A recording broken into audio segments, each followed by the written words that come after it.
சயின்ஸில் 87.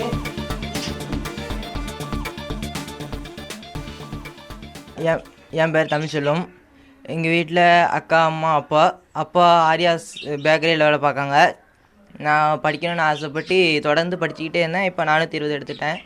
அடுத்தடுத்து நான் படிக்கணும்னு ரொம்ப ஆசைப்படுதேன். அதுக்கப்புறம் நான் லாயர் படிக்கணும்னு ரொம்ப விருப்பப்படுதேன். எப்படி எந்த மாதிரி பிரச்சனை இருக்குல்ல, ஸ்கூலுக்கு போகும்போது இருந்துச்சு, படிக்கணும்னு தோணுச்சு, என்ன எப்படி சொன்னேன்? நான் இப்படி இருக்கும் போயும் எங்கள் அம்மா என்னைய படிக்க வச்சு இவ்வளோ தூரத்துக்கு எங்கள் அம்மா ஆளாக்கியிருக்காங்க என்னைய. அதனால தான் இவ்வளோ தூரத்துக்கு என்னால் படிக்க முடிஞ்சிருக்கு. எனக்கு இதுக்கு மேலே இன்னொன்று படிக்கணும்னு ஆசை இருக்குது. என்ன படிக்கணும்னு விருப்பப்படுறேன்? நான் இன்னொன்று லாயர் படிக்கணும்னு ஆசைப்படுறேன். என் பையன் அவனால் எக்ஸாம் எழுத முடியாது, அதனால் ஸ்க்ரைபார்ட்டை இது பண்ணி தான் எக்ஸாமே எழுத வச்சோம். அவன் இவ்வளோ மார்க் எடுப்பான்னு தெரியும், ஆனால் இவ்வளோ தூரம் எடுத்தது ரொம்ப பெரிய விஷயந்தான்.